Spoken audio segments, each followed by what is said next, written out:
Hello and welcome to another episode of Spiritually Incorrect. I'm your host, Seth Hart. Joined with me is Jonathan Lyonhart and David Hartman. No. David Artman, A-R-T-M-A-N. Well, we already have two Harts. No. I thought I'd complete the Trinity. No, it's not Lion Artman. It's not Lion Art. It's Lyonhart. So David Artman. There was a long time ago. There was a morning TV, a well-known morning TV guy named David Hartman, and so people sometimes get that mixed up. But I'm like a superhero for art. Yeah, though I think Seth should actually change his last name to Art, because currently his initials are S. Hart, Shart. But if he got rid of the H, it would just be Sartre, like Jean-Paul Sartre, which is much more sophisticated, in my opinion. I'd rather be the former than the existentialist atheist philosopher. I'm just saying. You'd rather be a feces stain in the halls of heaven than an upgrade. Well, but he's going to end up in heaven too, Seth, according to our guest today. Well, wait a second. I just want David Bentley Hart to come on so it can be J.D. Lyonhart, Seth Hart, and David Bentley Hart. You know what? It's amazing. That pitch hasn't Trinity. gotten him here yet. We at the New Trinitarian Ontologies Conference, we actually got to talk with DBH for like 30 minutes. And we had this exact conversation about Hart and the last name and whether we were distantly related. So Apparently we're not. I don't know. I mean, you guys know. I mean, Jordan knows him pretty well. I know him. So, and you're also getting into you've interviewed James Dominic Rooney, who has famously critiqued both Jordan Daniel Wood and David Bentley Hart. So you might be able to make that happen. Well, we'll see. Yeah. We're one step shy from greatness, John. I mean, we both met him, so I don't know. Yeah, and we bring it up a lot. We like to remind people that we know we've met him because it's like our claim to fame, right? Yeah, like he does not remember us, but we remember him. I think I have more interview time with David Bentley Hart than anybody else. I've done about 6 interviews with him. I have about 10 hours of interview time with him. Jeez. So, send him our way. That's just one interview, right? Oh no, because he can talk. Well, like, I did a whole interview with him just on James Dominic Rooney's critique of his position. Yeah. No kidding. Yeah, which is if anybody wants to delve into James Dominic Rooney and David Bentley Hart and Jordan Daniel Wood, those are. Let's see, I made a note. That's episode 108 of the Grace Saves All podcast. It's called Grace Saves All podcast. Shamelessly plugging my pod. That's all JD did when he came on my podcast was plug his podcast in his book. Yeah, I know, right? It's the most brilliant marketing strategy ever. Go on a show, say, I don't agree with you guys. Hey, buy my book. But by the way, we have the host of the Grace Saves All podcast here. This is a perfect excuse to introduce you. This is David Artman, everybody. David Artman is the well-known host of the Grace Saves All podcast. I think it should be very well known. Very well known. He also has a very good sense of humor, or he's at least he's trying really hard, and I support him in that. And I only mock him a little bit because his sense of humor is dry and scathing. So I'm trying to reciprocate.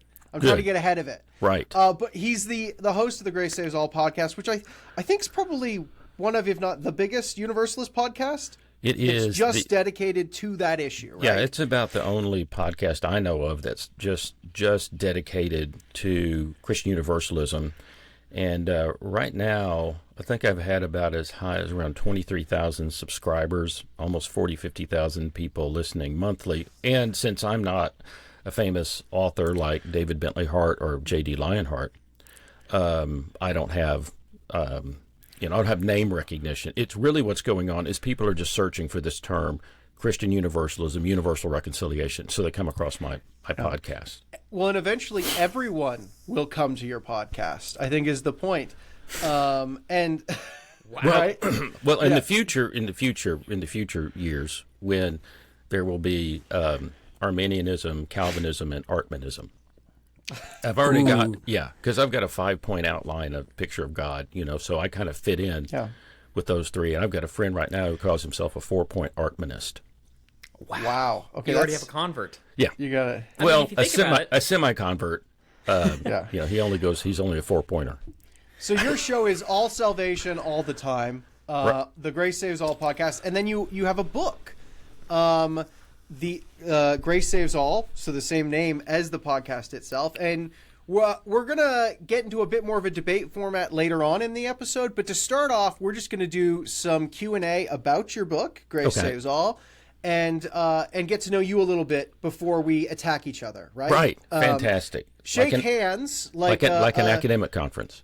Or like an old-timey battle where the leaders would meet each other in the middle, Right. discuss, and then proceed to the destruction. Melee. And Yes. they would like have the representative warriors go Right. forth, like that's us. Okay, so this is the nice fun part. Okay. Yeah. Well, let me start us off. David, thank you for being here. Can you tell us, our audience, a bit about your own spiritual journey and what brought you to universalism? Well, I was birthed out of the head of Zeus, and then I found myself on Earth, and through a series of, lucid visions and levitations, wrote my book in a trance state. That's beautiful. That's beautiful. Wow. We The actually did incarnation of Athena, right we here. recently did a spiritual but not religious book. Maybe we should have brought him in for that one. What are we wasting him on universalism? Yeah. Well, like I said, I grew up in Texas, but I'm recovering nicely. Boom. Wow. And but I grew up around fundamentalism. I didn't know what we weren't a church going family, anyway. But I grew up around fundamentalism, and I didn't know that's what it was. I just thought it was Christianity, but it was basically kind of a turn or burn. If you don't believe the Bible, then if you don't believe us, then you don't believe the Bible, because we're the ones that are teaching the truth about the Bible. So anyway, I rejected that. Eventually came across the writings of C.S. Lewis. And at this point, I was a young adult. I was going through some tough times, and I was fighting some depression. And I thought, well, if there is a good God, maybe I could make it through this life and the different trials that I will experience, and ultimately my own death. And, maybe if there is a really good God at the center of all of this, kind of like the one that C.S. Lewis was describing, which at the time made pretty good sense to me. I thought, well, that might actually work. And so I said a prayer, and I told God, if you're good, like C.S. Lewis is talking about, I think I'm interested. And for a few minutes there, I had just this one of the most wonderful feelings of love and grace, and everything good just flowed through me for a few minutes. And so that was a kind of a divine encounter that then kind of put me on a spiritual quest to try to find out, okay, what does all of this mean? I ended up in the Christian Church Disciples of Christ, First Christian Church in Lubbock, Texas, where I was at Texas Tech. And the Christian Church Disciples of Christ is the one true manifestation of the Stone Campbell movement. Oh. Anyway. Yes. Seth, That's going to be the most controversial thing you say. There were some other... Until like a week ago, Seth was a professor at Ozark Christian College. Oh, I still am. Oh, you still For are? 2 more days. Anyway. He's switching to John Brown University. Okay, but... anyway, what happened? The rest of the Restoration movement fell off into heresy, except for the Christian Church Disciples of Christ. And we matured into a reputable intellectual denomination. Does that sound familiar to you guys? I'm sorry, I muted you about 5 minutes ago. No, I'm teasing. Anyway, so I was trying to explain to JD that I went to a smart seminary, and we actually, engaged in real critical thinking. But then JD said that actually at Ozark Christian College that there were some professors there, and that you all really did engage in some really, really great language study. Anyway, I don't want to get off into that. But anyway, so I went to I went to seminary, and I discovered that there was a larger world of theological thought. And I guess it was in 1996 I did my Doctor of Ministry. I did a paper on preaching on hell and the way that hell had been used in preaching throughout history. And I looked at 3 different views. Eternal conscious torment, annihilation, and restoration. So I'd been thinking about those things. At the time, I wasn't persuaded about the universal restoration case. But then later in 2011, I looked at it all again. I read the works of Thomas Talbot, Inescapable Love of God, Robin Perry, Evangelical Universalist, Brad Jersak, Her Gates Will Never Be Shut, and some other books that were kind of like that, I came across a more distinctively Christian expression of the hope of universal restoration, and then I just went through a gradual shift where I came to see that theology was correct, at least for myself. And then David Bentley Hart, I think his moral reasoning made me even more confident that not only was it correct, but it was necessary in order to finally protect the goodness of God in relationship to the twin problems of hell and evil, which means that my position is the only correct one. Well, it's the only correct form of Christianity. Well, the beautiful thing is that if we don't come around to your position, it'll be okay in the end, because we'll eventually get Yes. there. But if you don't come around to the other side's position, I mean, it's There's a Pascal's wager there, is what you're saying, John. If I don't come around to your position, that means that God isn't good. So that's a negative. That's a downside there. Whoa. We're already getting into the debate side. Whoa, David. Whoa. Okay. Well retorted. Well retorted. Okay, so what do you want to know about the book? Start on page 1 and just kind of read it. If you don't mind, we have a little bit of time, so if we can get through like chapters 1 and 2, I think that'd be pretty good. I think it'd be an entertaining thing for the audience. Well, I got a question. You interview leading scholars and thinkers on your podcast, Yeah. but your book, Grace Saves All, The Necessity of Christian Universalism, Yeah. it's not meant to just survey or summarize the ideas of other thinkers. Your aim was to make a unique and seminal contribution to the discussion. Can you tell us what is unique about your approach, and what in your approach do you feel like needed to be said and is missing from the contemporary discussion? Well, I didn't want to just write a book that was kind of a report on, well, here's a summary of what Thomas Talbot says. Here's a summary of what, Robin Perry says. Here's a summary of what Brad Jersak says. I didn't want to, here's what everybody else is saying for your information in a summarized form, because I thought, no, it's better for people to just go ahead and buy those books. And so I really sat with this for a long time, and I wasn't excited about beginning to write the book until I felt like I had something to say and a way to say it that I felt like was unique and actually made a contribution to the discussion. And so most of the books that I had seen were kind of wanted to start out with a conversation kind of about what is universalism, or what's universal salvation, or they wanted to start out with the topic of hell, some way, different views on hell. And so I decided that what I wanted to do, or what came to me, what was revealed to me by God for the rest of humanity, I guess is the way to put it. Anyway, what came to me was that it might be productive to start this out as a conversation about grace, because if you just look at least in the worlds where the world that I was in, kind of this Protestant stew that exists in America, a lot of people are familiar with the term grace. And if you say, hey, who here likes grace? You guys like, Seth, you like grace? It's okay. Oh, well, No, it's good. It's great. Little low energy. It's good. Okay, JD, do you like grace? I'm baptized in the blood, David. Okay, so everybody likes grace. And if I say to a group of people, how many of you think that grace actually saves? A lot of them will raise their hand. If I say that same group of people, how many of you think grace goes to all? A lot of people will raise their hands. Some people in that group will raise their hands both times. And then I'll say, oh, okay, well, that's what I believe. I believe that grace saves and grace goes to all. Therefore, I believe that all will eventually be saved by grace. And then for those of you who raised your hand both times, do you agree with me that all will finally be saved? Most all of those people are going to lower their hands now, right?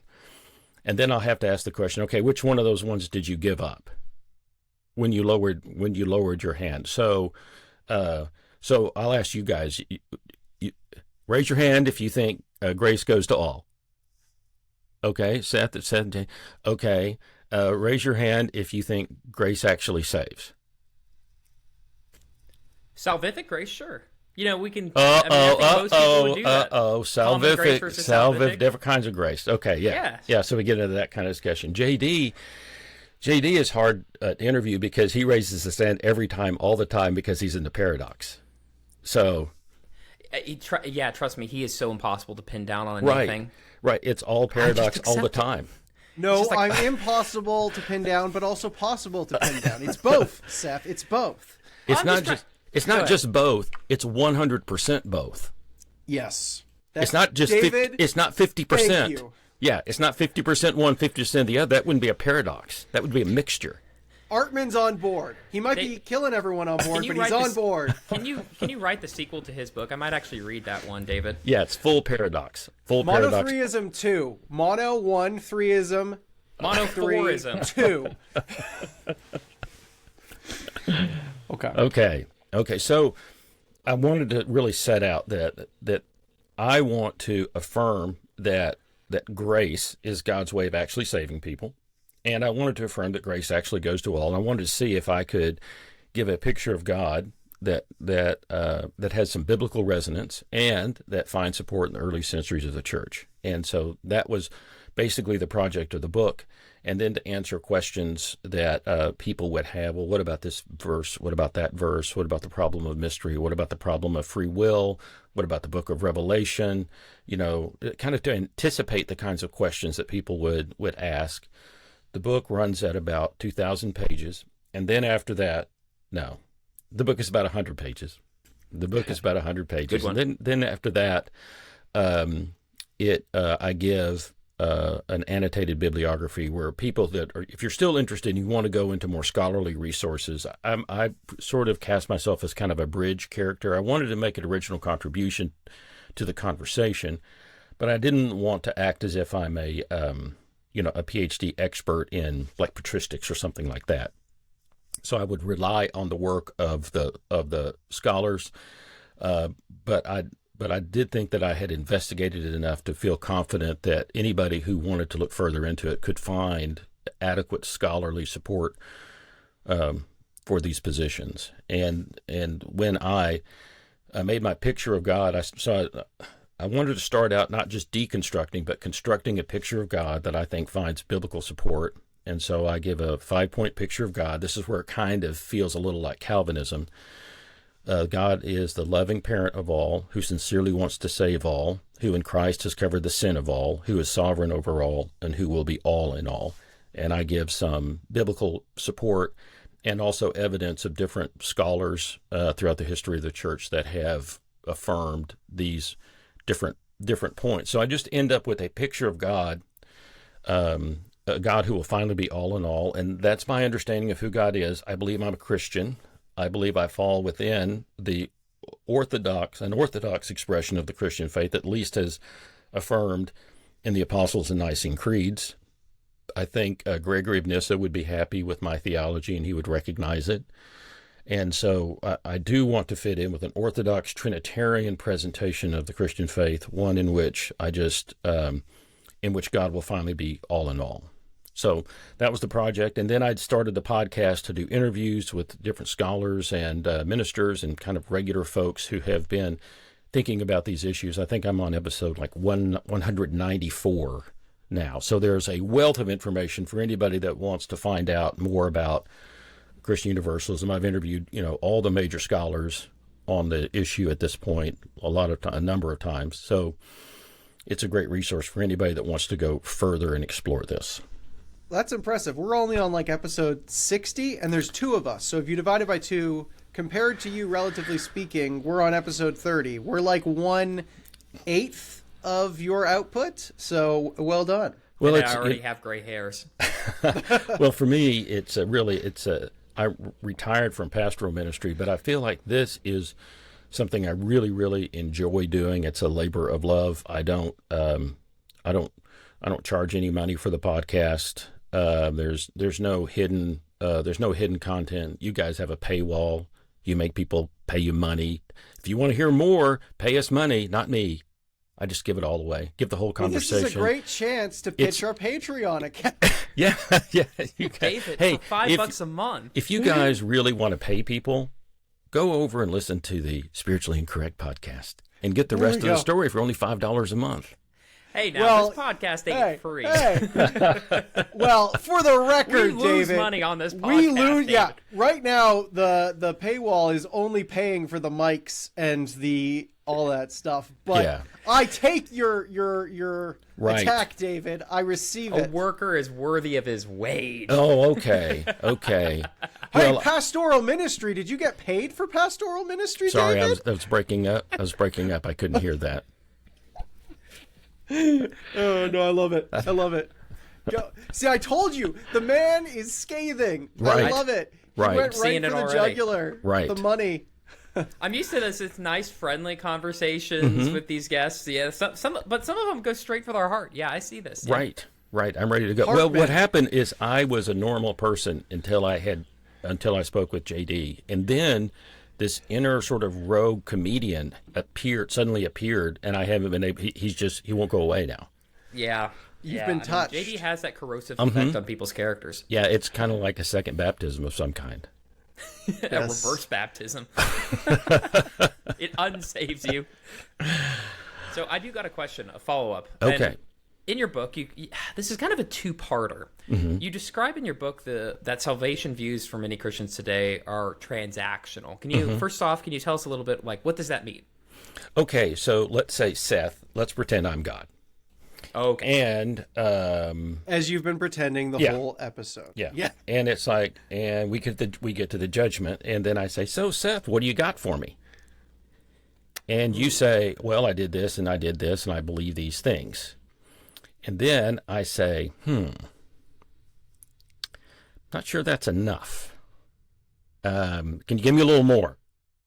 It's the idea that there's some amount of response that we have to get right. And if we don't get that right, then we're somehow lost forever. It's like God has done God's part, and now we do our part. And if the part that God does and the part that we do ends up being sufficient, then we get salvation. But if not, then we lose it. So it feels a little bit like we're at a counter here, like at a store of some, it's that spiritual store, and God is behind the counter, and we put our money up, but we're not sure how much we have to put up in order to get, we're not really sure how much the ticket costs. And in a lot of different kinds of Christianity, man, that ticket costs a lot. You've got to live holiness of life. You've got to speak in tongues. Do you guys speak in tongues? Seth, no. Oh. John in his Just- books, just it's the about one. as comprehensible Just- as well, speaking in tongues. Steph's my interpreter. Yeah, there we go. Yeah. You might not make it. Anyway, you have to, what you have to do is, and then there's this anxiety about how much do I have to do. And then usually there's this thing called the age of accountability. Have you guys passed that yet? You got some facial hair. You look pretty accountable to me. I haven't. I'm just an early grower, Did you have an age of accountability? Yes, I was told it was 13. 12 or 13, I can't What's remember. cool about that is that's, right when all your hormones are hitting. Hey, it's cool That's how when you become accountable. Yeah, it happens when adolescence. It's like adolescence and the age of accountability hit at the same time. Like awkward. Yeah. It wasn't a sin when you masturbated yesterday, but it is today because now you're 13. So. Well, so you do, and then people get into child evangelism. You got to, the age of accountability gets, keeps getting like pushed back, and there's all the anxiety. And then can you lose your salvation there's some versions of the Arminian or what I call the transactional, where yes, you can lose your salvation absolutely pretty easily. And then there are other versions of it where it's once saved, always saved. However, if you start acting like you're not saved, then the question is, were you ever really saved in the first place? So there's still, a lot of anxiety, a lot of salvation anxiety. So that appears, at least to me, kind of transactional. You're not really sure if you've given enough or done enough. And without that enough, there is no assurance of salvation, because God either cannot or will not do that for you or be with you until that is accomplished. You might just get, as they say, left behind. Okay, so that's the transactional. Gotcha. Is in some sense it nearly unavoidable, unless we want to go like say full Calvinist with this idea of irresistible grace? in the sense that there is a transaction of like, let's say God offers us grace, and yet at some point we have to accept that grace. Like a parent giving a child a gift. The child still has to accept the gift. They can still throw it on the ground and run off and, cry in the corner. But there's still some sense of response. Maybe we don't want to use the word transactional, but there is a response there, correct? Yeah, you could be like parents saying to their kids, okay, kids, we've given you our identity and a bunch of good things, and we're all getting ready to go on a trip away forever. And if you don't give us a sufficient response back to us, we're going to leave you behind, and you will be separated from us forever. You will never know us again. So do you want to receive the gift now? Well, that's what my parents told me when we went to Disney World. No, I'm teasing. Yeah, it's, yes. I think that the way I like to put it is that I don't think God is with us until we can. God is not with us if we can respond correctly, but God is with us until we can respond correctly. So I would say that so that kind of gets me into the Calvinism discussion, and I call that the exclusive approach, because grace does actually save. Grace is, if you're one of the elect, God, how many of the elect does God lose in Calvinism? 0. Good answer. Except JD, you were a little silent there. I didn't get your answer. Yeah, I think God doesn't lose any on the Calvinist position Perfect. that he wanted. Yeah. Right. Okay. Yeah. A+. You guys are doing good. God doesn't lose any of the elect because God is absolutely committed to them from the beginning of creation. Now, but if you're not one of the elect, how much chance do you have of making it, Seth? Same answer. Ditto. You don't have any chance of making it, right? Yeah, same 0. answer is his same answer. Yeah. Okay. You don't have any chance of making it. That seems pretty unfair to a lot of people, because that way God makes a creation knowing, okay, well, these people, I'm not even going to give them a chance. And so, well, that seems pretty cruel. But to those he does elect, he is with irrevocably, gives them God's absolute best, never surrenders, never is defeated, and is with them until whatever needs to happen finally happens. And they have faith, whatever it is that they need, they are finally able to be received fully into union with God. So I call that exclusive. Exclusive in that grace only goes to the grace that saves only goes to certain people, but to those it goes, it's 100% effective. And the other view, the transaction view, grace goes to all, but it's not 100% effective. Something has to be added to it, which the grace doesn't guarantee. So then I articulate what I call the inclusive approach, where grace, an effective grace, actually does go to all, and that grace actually does save. And so God is with everyone until everyone is finally able to respond. The response is necessary, but God does not abandon the child to what I would call a kind of insanity or inability to understand and see and choose their own good. Well, I think my first thought about that would be, where is freedom in this account? But we had 2 hours arguing about that on your show last week, so I won't subject our audience to that. If you're interested in that specific question of can we freely choose to reject the gift, and is freedom required in order to significantly accept the gift, maybe go check out the episode me and David did and I think on his channel, Grace Saves All. Yeah, and I think we can both agree I won that argument hands down. I think most of your audience probably thought that. Yeah. But so let me pivot then and ask on the universal. Yeah, you were about to make a joke. I cut you off. Okay, that's fine. It's your show. Your show. On your universalist account, pivoting a bit here, on the universalist account, what is the fall and why did it happen? Did it have to happen? Well, I hadn't really, in the book, I hadn't really done a lot of reflection on the fall. It was, to me, kind of something that's taken as for granted when you do New Testament theology. It's just the fall is, humanity is fallen somehow in Adam. Humanity is fallen and is underneath this it now has been infected with sin and death, and then Christ comes along. And then he does something even greater than the sin and death, where sin abounded, grace abounds all the more. But I was reflecting about this, was thinking about this episode, and I think I saw, so I think that God saw the entirety of creation before the initiation of the ages or the aeons. So when you get into the, that ancient world, they didn't think of time as like this linear thing that had always been going on and would always go on. That basically that God is the God of the aeons. So God creates the ages or the aeons. So they understood a succession of times. According to Ilara Romelli's work, the Platonists saw a succession of an endless succession of times and repetitions. But the early Christians like Origen saw that, Origen of Alexandria saw that, no, that God was the God of the aeons. God initiates the aeons, and then God consummates the aeons. And at the end of the aeons, God will be all in all. That doesn't mean it's the end of time, but it's the end of the work of the aeons, and then everybody will be in God, and nobody will be in an aeon anymore. So, in my view, God knows the end from the beginning. So God does not create in time, so to speak. God creates. God knows what's going to do.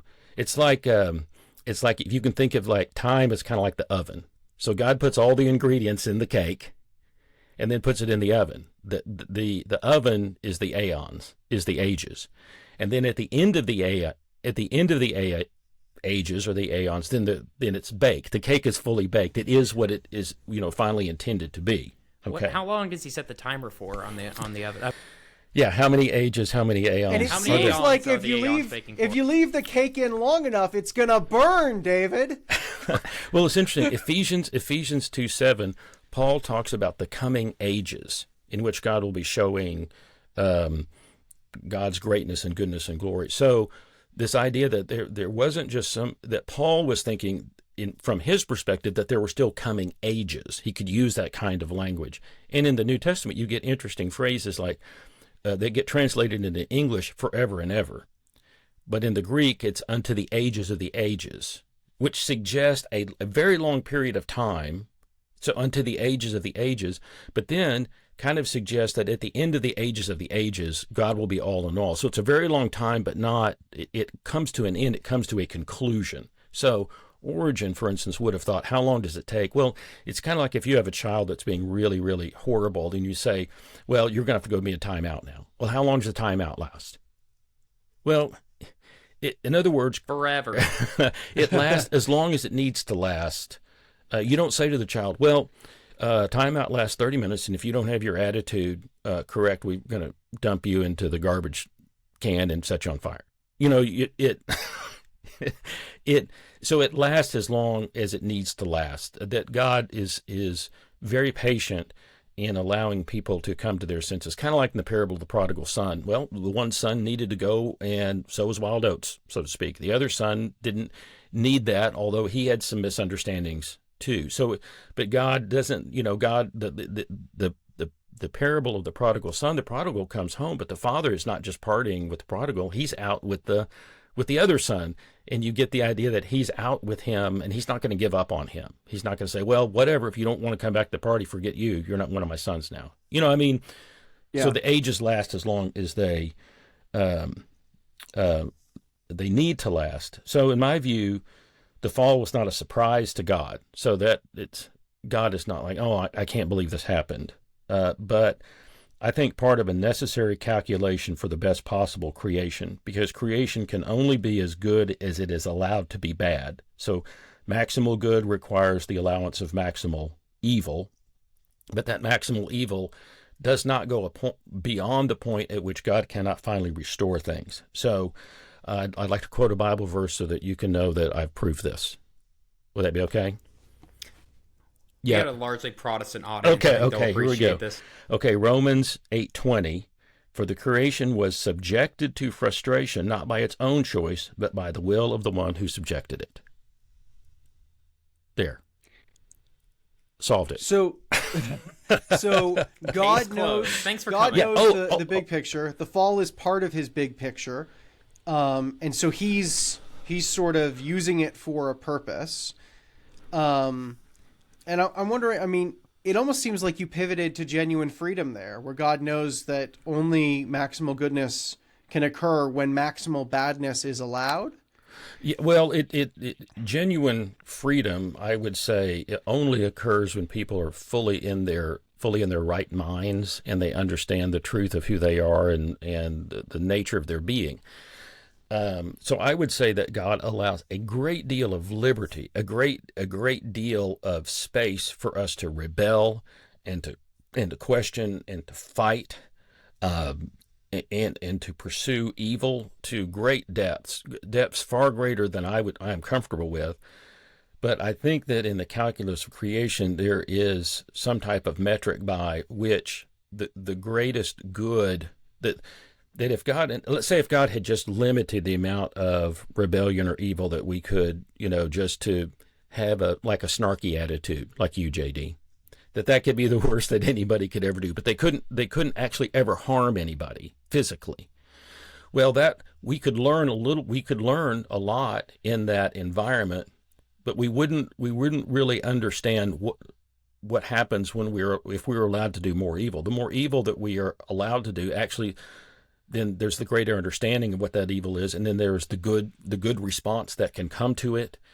So I would say that that creation is in a way is a school where we learn the difference between good and evil, not just as individuals, but as a human family.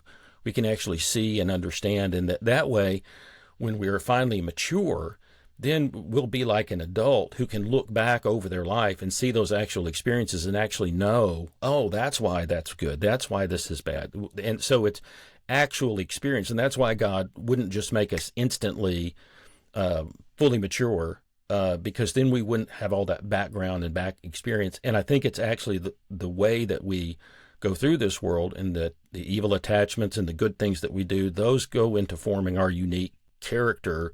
And that's kind of what it's going to make it a beautiful thing when it all fits together and everybody's reconciled. But I guess the concern there is, then does evil become necessary to allow good to be what it is? And if not, and God has pre-seen and pre-planned everything, couldn't he have just chosen to create us perfectly good? And he could even give us the memories of evil if he wanted to, but I don't know why he would need to, because Jesus shows it's possible for a human to go through life without sinning and to still be fully human. So if God is the one writing all of this, God is the author, he knows it all from before, why couldn't he write all of our stories in that way where we don't have to sin to understand sin? Jesus didn't have to sin to understand sin, and I assume God doesn't have to sin to understand sin. In this account... Yeah, sorry. Can I simplify this? It seems like then God plus evil can accomplish more for us than just God on his own. Well, I'm just saying, I'm just quoting the NIV, the New Inerrant Version. Is that what it's? It's the New Inerrant Version. The New Inerrant Version? Took me a second. I think that's what it is. Took me a second. For the creation was subjected to frustration, not by its own choice. Okay. So I think that ultimately, JD, you've got a problem with God here. He always has, but I'm glad you've exposed one area. Yes. And so let me try to get, I wouldn't want you to ask this kind of insubordinate question to God. So let me try to explain this to you. So what God is doing is making a creation, and the terms of creation mean that humans must arise in a context of ambiguity in order to mature and to develop into the types of morally aware beings that God wants to create. And so God does do it out of necessity. I sure as hell hope there's some necessity for us going through all of this. And that the final revelation at the end of at the consummation of the ages will be that every single person that has gone through the creation, even the people who have experienced the worst, will be able to look back and say, based upon where we are now and where we're headed, I can see the goodness of the whole plan and why you allowed us to do the things that we did to each other, because now we have a basis of understanding for what goodness and truth really is. There. I solved it again. I solved this for JD on my podcast several times, but he just keeps failing to get the message. I need to hear everything 10 times before I understand it. This is something my wife can confirm for you. So Yes, and then he needs to hear the other side and then try and shove them both, two contradictory issues, together at the same time. I have to shove the one up the other and then pull it out Done. You're done. No, you're done. God, Seth, can we get away from JD for a little bit and try to have an intelligent conversation? I think that would be helpful. I think I No, have. you a need minute I can ambiguity. kick him out. What do You we? need What, ambiguity what needs? in, Can we put? in this Can we put? conversation in order for the ultimate good at the end, David. Can we put I'm JD the in time? ambiguity. Can JD go in timeout? Can we mute him? I don't know. The more you talked about like the sufferings we go through, tell a more beautiful story, the more I had hope for my own life in this Right. conversation with him. Yeah. Yeah. So, kind of tied into this issue is this idea that, okay, so there's other aeons, there's other times. We'll all ultimately arrive at the same spot. We'll all arrive at union with God. Right. I get the sense, though, that maybe that, like, if I really bought into this, that it sort of cheapens the here and now. This time period, it's like, it'll all get worked out in the end. None of my decisions have any ultimate consequence. A trillion eons from now, it's all going to look the exact same. So how do you take this position without at the same time, potentially weakening the importance of this life? Well, okay. So to go back to the early, like the early Universalists in the church, like Gregory of Nyssa and Origen and folks like that. The idea is that yes, you can sin now, and you can begin to experience how, like the creation has a grain. It's going a certain way. You can go against the grain, but the more you go against the grain, the more splinters you get. And the harder and harder and the more miserable it becomes for you and for those around you. So yes, you have the ability to go against the grain. And if you want to, you can begin to suffer and to understand what that's like. And that you will finally, if you go along this path, experience the full misery of it, and finally, if you just pursue it to the very, very end, you'll become kind of like the prodigal son. You'll get to the bottom, and you'll finally come to your senses because it's just so, the direction you're going is just so miserable. I'm then positing here that human beings are not just blank slates, but are actually children of God with an inherent orientation towards God, an imago Dei, and so that's the reason that ultimately it grates against them, because we are sons and daughters. We're not just abstract creations, things that God made. We are God's genea. Acts 17. We are God's children, God's sons and daughters. So, yes. So our decisions matter greatly. As a matter of fact, I would say in the Universalist account, there's no way of finally escaping the full consequences of your actions, because let's say somebody sins, but they never repent of it. They never admit to the evil of what they've done. Well, in a way, they've kind of gotten away with it because they've never experienced true remorse over what they did. They've never seen it for what it is or experienced it. But what if I'm, as God, I can put you through an experience where you experience what you dealt out, where you understand to the depths of your own being the evil that you committed, and you have to experience the true horror of what you have done down to your core. Well, so like in a story like in Scrooge was, Scrooge as he was visited by the various spirits, when he gets down to the very end, he's driven to his knees crying, is this what must be or what might be? It's not Scrooge learns it's not that his whole misadventure in life had been hugely problematic for himself and for others, and he wanted to do better after he had that revelation. So it's, yes, this is a common question that people give to somebody that makes a statement like I do. The reverse question would be then, well, what's keeping you if you don't well, why do you, in other words, if I was to tell you, you know what, no matter how many bad decisions in your life that you make, God will ultimately be with you to the end and not let you finally succumb to your bad decisions, but will finally restore you through sanity, through a process of purification and correction, which will be very, very difficult. If I said that to you, would you say, well, fantastic. Well, I'm going to just go wild and do every horrible thing I can think of. Is that would you do that, Seth? Well, I do that anyway, so no. Why wouldn't you? Why wouldn't you? Well, because you don't want to deal with the consequences, right? Okay, so we're saying the same thing. We don't want to deal with the consequences. In both accounts, we don't want to deal with the consequences. It's just that at the end, my God ends up being a good parent, and yours is like a bad parent. Ouch. Well, yeah, this is my dry humor, which JD just loved, and so I feel permission to do this with you too. So, well, your sarcastic voice is the exact same as your normal voice. Right? You know? you need to like hold up a sign or something whenever you're doing it, because sometimes it's like, that makes wait a second, he's joking. makes it hilarious. Seth needs literal social cues, is what he's saying here to function. I might. Yeah. My wife says I might be on the spectrum a little bit. No, I could be a little autistic. My whole family's autistic, so but yeah. Sorry, I didn't mean to cut you off there. You were self-disclosing. Go ahead. Right. So anyway, we were just getting back to where Seth, if he knew that all would be saved, would go on a wild sinning spree. That's fair. Yeah, there you go. That is my conclusion. There, you heard it here first. Everyone gets to heaven, so go out and sin, everyone. Right. There was a doctrine of reserve in the early centuries of the church. Even the Universalist fathers felt like that the doctrine of universal reconciliation that people should only hear it when they were at a certain level of maturity. Otherwise, it could come across to the masses as like, it's everybody go wild. Woohoo.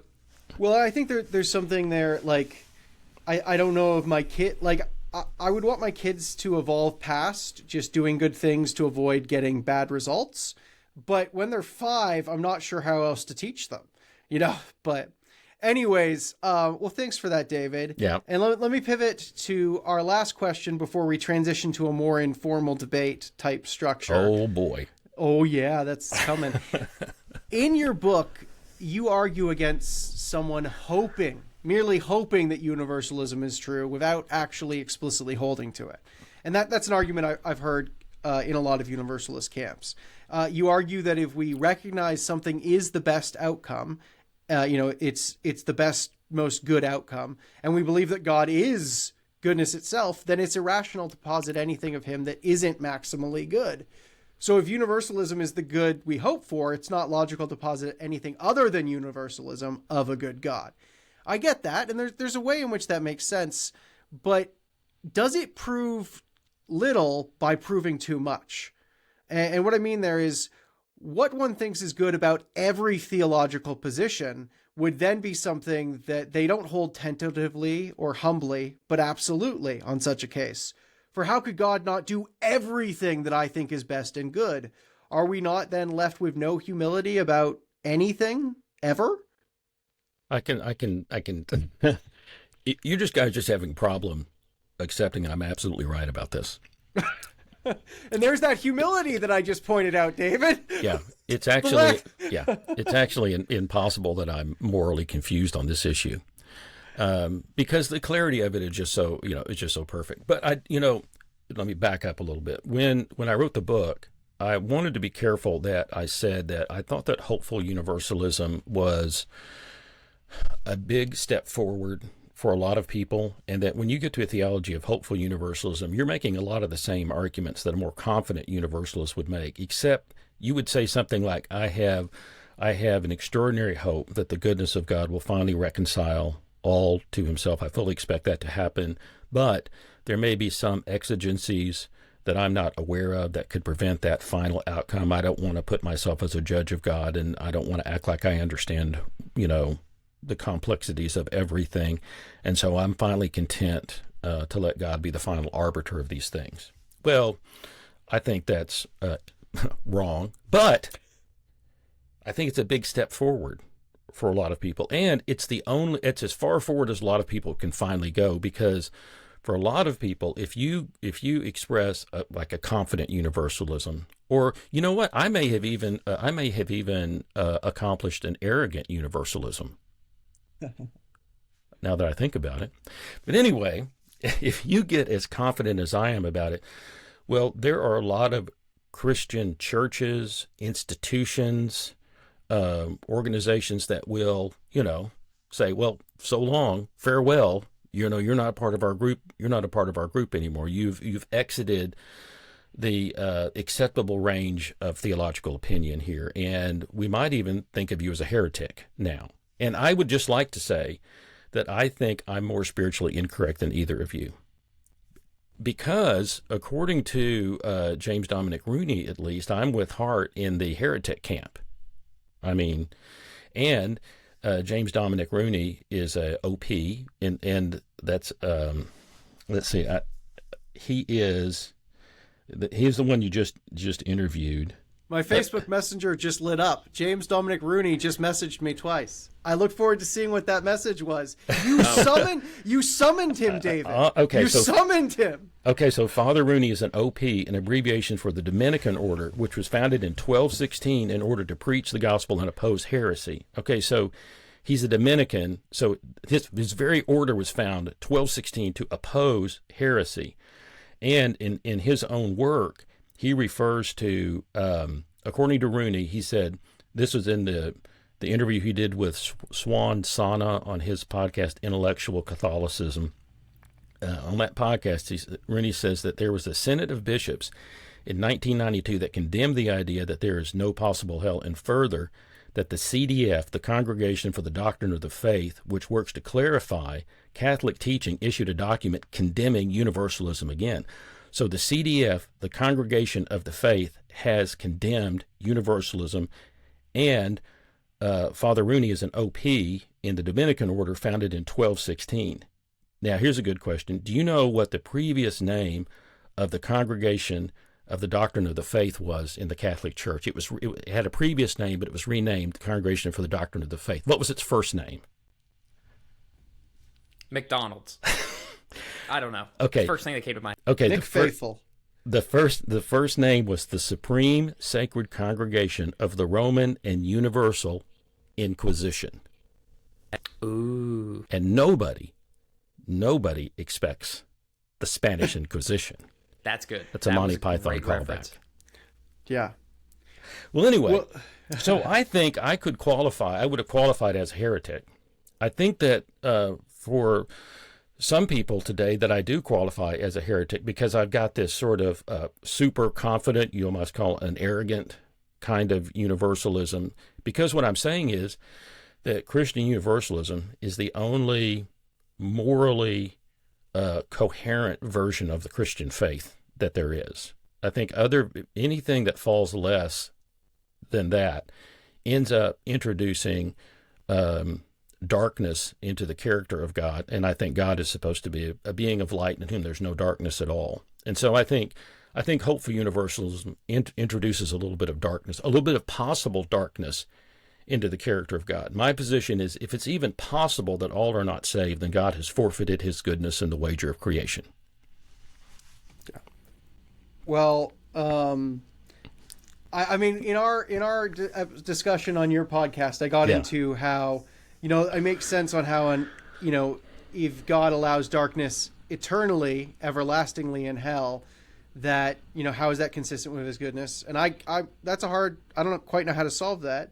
But I did bring up that I think it's the same inconsistency with how a good God can allow evil even for a time on earth, even if it's quantitatively lesser. I think it's a qualitatively similar question. Yeah, this is the one I answered that question for you like 7 or 8 times. You just keep retorting. I just wanted to stab it in again. I know, keep retorting to paradox. If someone wants to hear our back and forth on that, I'd recommend them listen to that episode. But yeah. I wanted to just say, I appreciate you coming on the show because I know you are called a heretic, and you get that kind of stuff, and I think it takes courage for you to still keep showing up and having these conversations, knowing that we might just attack you. Right. And and I appreciate that courage that you have. I Even admire before that. this episode started, John was just like this heretic. I mean, we got to destroy him, and then you showed up, and he's just like, "Hey, my friend." So even the act of you coming on the show is,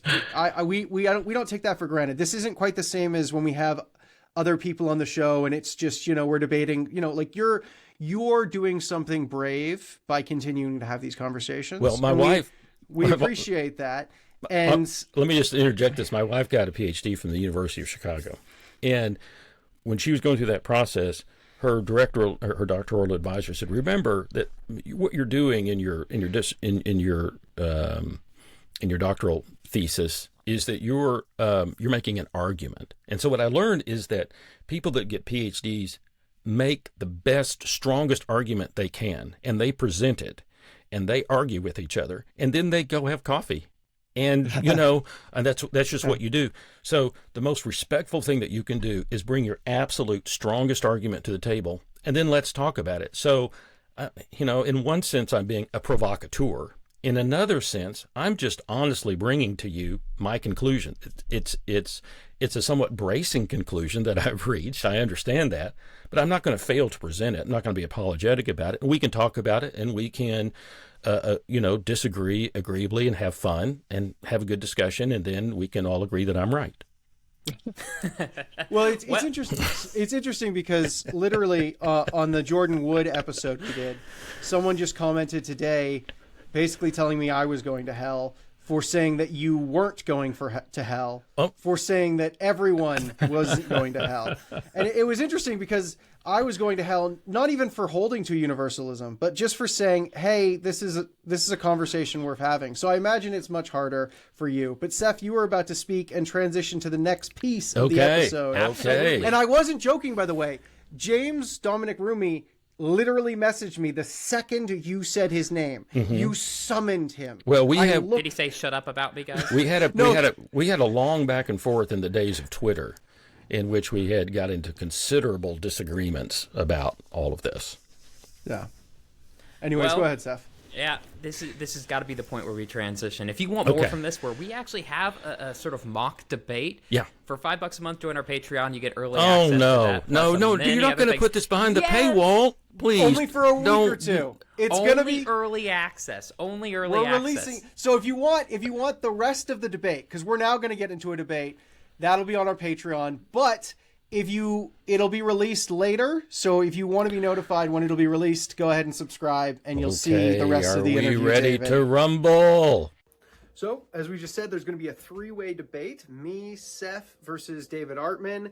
Annihilationism versus universalism versus traditional hell. That's going to be dropping next week. So if you want to be notified when that comes out, go ahead and subscribe and you'll be notified. And if you haven't watched all the episodes in this series, we had Jordan Wood on defending universalism. We also had James Dominic Rooney on defending a more traditional hell. So we're trying to get all the different angles here. So if you haven't seen those, go back and watch them. And if you can't wait till next week to watch the three-way debate, no worries. We have early access available now for our Patreons. So go ahead and join our Patreon. And link is in the description below, or join our membership on YouTube to get access to that today. See you later.